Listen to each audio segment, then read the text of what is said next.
one aspect of this I haven't heard discussed is, and one that dismays me is, once again, the dovishness of J.D. Vance that's been revealed in this message stream.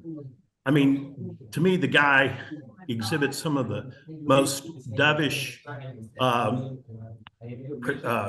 non-interventionist instincts that I despise in the Biden administration. And I just wish that Trump supporters would hold the Trump administration to the same standard that I held the Biden administration to. And I'm sympathetic with many of the Trump administration goals, but I just don't see a consistent standard being applied. Yeah, Mike, it's a great point. Under other circumstances, if that were revealed, it'd be a huge story. And not just because he disagreed with the president and the policy, but because of the nature of the disagreement.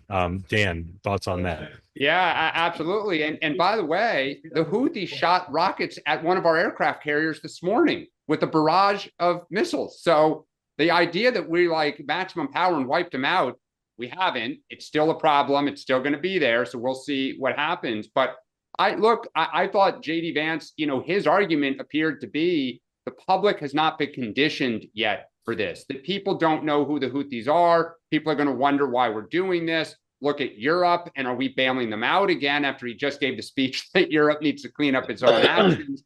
So I actually found that whole dialogue incredibly fascinating. And it does show debate. For those who think it's a bunch of hotheads firing off, there was clearly pushback and debate, which is what you would want. I mean, to be sympathetic to them, I thought that was immensely fascinating.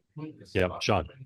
It's interesting that I thought about that, and I guess I've kind of gone back and forth on that. Is he asking for, hey, we need to see clarity on this? We're about to take an action, and I don't know that I heard the president say this. Or is he saying, hey, we need to condition the ground for this, right? Do we need to go out and explain to people what we're doing, which I actually think is responsible. Before you escalate things, do we need to communicate to the American people and say, we're doing this because of this?